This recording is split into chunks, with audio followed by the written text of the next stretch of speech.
3 नवंबर की रात 11:47 पर एक जोरदार और एक जबरदस्त भूकंप आया जिसने जाजरकोट डिस्ट्रिक्ट के लोगों को हिला कर रख दिया। कुछ लोगों को पता चलते ही वो अपने घर से भागने में कामयाब थे, पर कुछ लोग अपने परिवार के साथ ही उस रात सोने के बाद कभी भी नहीं उठे। तो दोस्तों, इस वीडियो में बात करेंगे नेपाल में 2015 के बाद आए सबसे भयानक भूकंप के बारे में, जो 3 नवंबर 2023 में आया था। तो दोस्तों, अगर ये वीडियो आपको इन्फॉर्मेटिव लगे तो लाइक और सब्सक्राइब बिना सोचे कर देना, क्योंकि आपके लिए फ्री है और हमारे लिए मोटिवेशन है। अब बात ऐसा है कि नेपाल जो है वो एक एक्टिव टेक्टोनिक जोन में आता है। इसे अच्छे से बताऊं तो आप सभी को पता है कि नेपाल हिमालयन रीजन में आता है, जहां पर अर्थक्वेक जैसी चीजें आम बात है। क्यों आम बात है ये भी जान लो, क्योंकि यहाँ पर कॉन्टिनेंटल कोलाइजन एक्टिव है, मतलब अभी भी हो रहा है इंडियन एंड यूरेशियन प्लेट के बीच। ये दोनों प्लेट्स हर साल 40 to 50 mm मतलब कि 1.6 to 2 इंच एवरी ईयर एक दूसरे से टकरा रही है। अब जो इंडियन प्लेट है वो यूरेशियन प्लेट के नीचे है, और दोनों जब मूव करते हैं तो Indian plate Eurasian continental crust के नीचे जाती है और यूरेशियन प्लेट उसके ऊपर आती है, जिससे थ्रस्ट फॉल्ट क्रिएट होता है कोलाइजन जोन में। और जानकारी के अनुसार थ्रस्ट फॉल्ट से आने वाले सभी अर्थक्वेक जानलेवा होते हैं। 2015 वाला ही देख लो।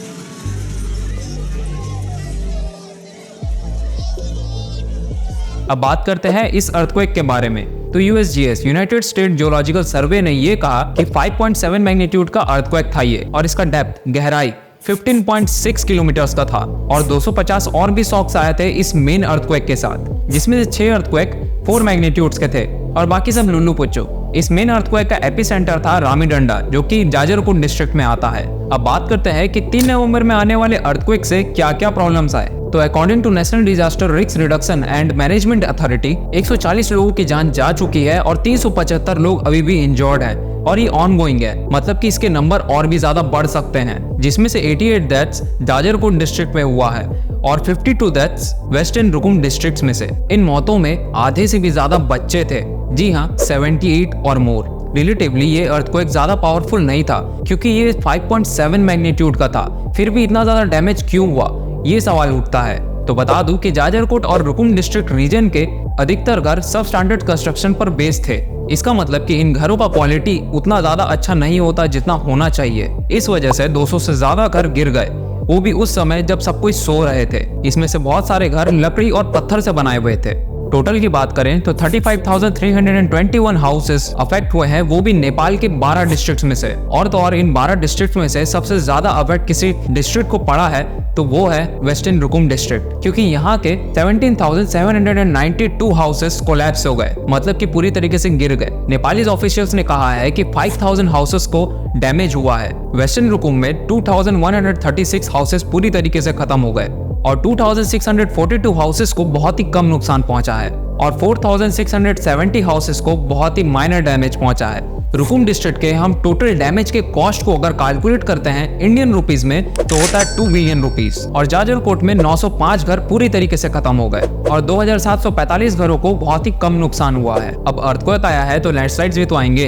तो टोटल 3 लैंडस्लाइड्स आए हैं। पसागर रिमना सेक्शन ऑफ वेरी कॉरिडोर, जो कि जाजरकोट को दुरई से जोड़ता है, वो डैमेज हुआ है, प्लस दूसरे लैंडस्लाइड से खलांगा और पंचकटिया सेक्शन डैमेज हुआ है। इन 12 डिस्ट्रिक्ट में टोटल 91 स्कूल्स पूरी तरीके से खत्म हो गए और 122 स्कूल्स को पार्शियली डैमेज हुआ है। जाजरकोट में ही सिर्फ 213 स्कूल्स को डैमेज पहुंचा है। ये अर्थक्वेक काठमांडू से 500 किलोमीटर दूर बारेकोट, जो कि जाजरकोट डिस्ट्रिक्ट में है, वहां पे आया था। फिर भी इसका प्रभाव या कंपन काठमांडू के साथ साथ इंडिया के भी कुछ कुछ जगहों पर महसूस हुआ। Indian cities like Lucknow, Patna and new Delhi में भी इसे महसूस किया गया, और बहरीच और जयपुर जैसे सिटीज के बहुत सारे घर और बिल्डिंग्स के साथ 2 होटल्स भी क्रैक हो गए। अब 3 नवंबर में हुए इतने सारे परेशानी, इतने सारे प्रॉब्लम्स के बाद 6 नवंबर में और एक अर्थक्वेक आया, जो कि उससे ज्यादा स्ट्रॉन्ग था। इस 6 नवंबर के इवेंट से टोटल 13 लोग इंजोर हुए और 3 घरों को डैमेज पहुंचा, वो भी जाजरकोट डिस्ट्रिक्ट में। 3 और 6 नवंबर इवेंट को मिलाकर अभी तक टोटल 140 जाने जा चुकी हैं और टोटल 375 लोग इंजोर हुए हैं,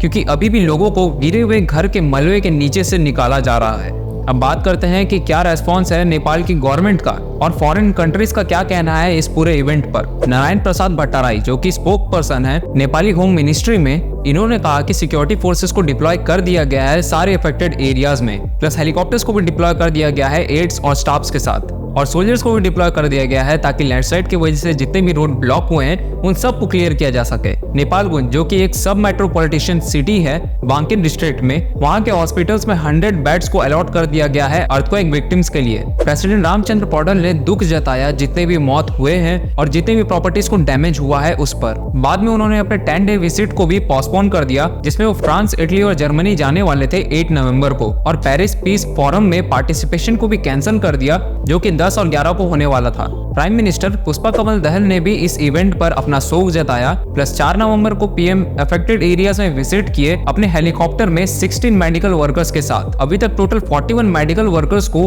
अफेक्टेड एरिया में भेज दिया गया है। सर्च एंड रेस्क्यू ऑपरेशन में नेशनल गवर्नमेंट ने 100 मिलियन रुपी फंड को अप्रूव किया है और इस फंड को डिवाइड किया गया है 50 मिलियन वेस्ट रुकुम के लिए और 50 मिलियन जाजरकोट के लिए। और ये भी कहा गया है कि अर्थक्वेक विक्टिम्स को फ्री मेडिकल ट्रीटमेंट मिलेगा। प्लस 2 लाख रुपए ईच फैमिलीज को दिया जाएगा जिसके घर में किसी न किसी का डेथ हुआ है। 4000 persons from Nepalese army, police and arm police force को भी इस मिशन में शामिल किया गया है। गवर्नमेंट ऑफ बागमती प्रोविंस ने भी 15 मिलियन फंड जाजरकोट डिस्ट्रिक्ट को दिया है और नेपाली कांग्रेस पार्टी ने भी 5 मिलियन फंड्स नेशनल गवर्नमेंट को दिया एड्स के लिए। बुद्धा एयर्स ने भी 10 लाख फंड रेज किया अर्थक्वेक विक्टिम्स के लिए।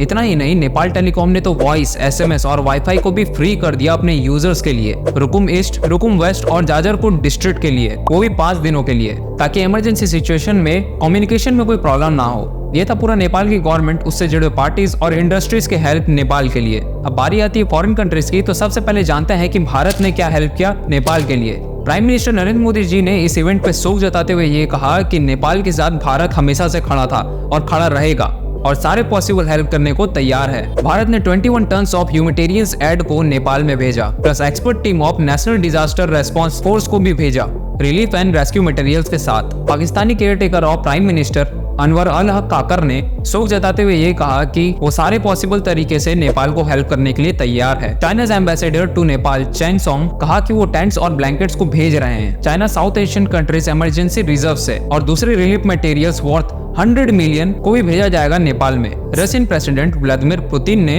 लेटर भेजा प्रेसिडेंट पौडल को 4 नवंबर को, जिसमें वो लोगों की मौत और जितने भी प्रॉपर्टीज डैमेज हुए उन सब के बारे में शोक जताया। Head of Iranian red crescent society के पीर हुसैन कोलीवन ने यह कहा कि वो मेडिकल और एड्स टीम को भेजेंगे।